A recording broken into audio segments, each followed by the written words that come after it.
Usa ka nga gaabang anang balaya, ma'am. Oh. Si Ma'am Lorna Abing gayon. Kisa tagiya gani ana, ma'am?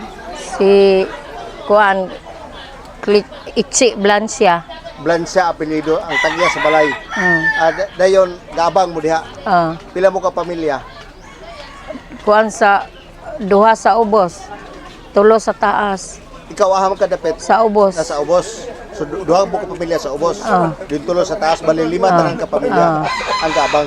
Ma'am, isa-isa kuno ma'am unsa gitabuah nga nakabantay ka pag sunog, pag ulbos kalayo? Nagpiti-piti naman pagsaka na ko sa tan-aw na ko sagdanan kay nabana naman gutong sa pikas kwarto.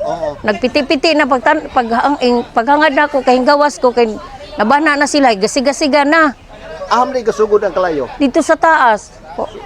So waka ka hibalo po kung sa hinungdan. Wala basta nagpiti-piti lang gas kusog ng siga. Wala imong nabantayan. Mga unsa oras to, ma'am? Mga alas 3 kapin dito, alas 3:30. Unsa imong gihimo nga nakita kag kalayo? Na akong gikuha to akong apong natulog. Naamo sa ubos. Oo. Dayon nang gawas mo. Ang gawas ko din kato isa na ko kana kay kuan man hingabot siya mo balik sa kuan amo ang gipuy-an niya. Gasiga naman ang sa kuan. Usog namang siga di wala siya mo balik og sulod. Gawas na lang siya. Usara ka balay ang nasunog. Kanara niyo gipuyan. Kanara. Kanara. Unsay pagkasunog unsay nadala ninyo? Wala gani ako wala mi kadala. Wa mo nahipos? Wala. Migawas lang mo. Kay sa tanan niyo kusog ng kalayo. Kusog naman kalayo. Unsa man ang balaya kuan? Light materials, kahoy. Ang sa taas sa taas, kahoy. Ang sa ubos, saminto. Pero naugdaw gid siya. Wala po ko kabantay, basig na ugdaw pa ka ang ubos. Pa ko kaadto man dito.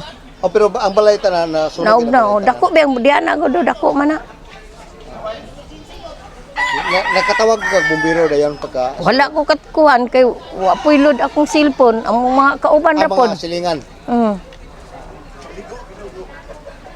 Okay, mga alas 3 to kape, no? Si ma'am, kisa ganito? Lorna Abing. Lorna Abing. Ma'am, salamat kayo, ma'am, ha? Okay, si ma'am Lorna Abing, may atong gikayan abi. Naagi di siya sa sulod. Usa siya sa nag-abang ng balay nga nasunog.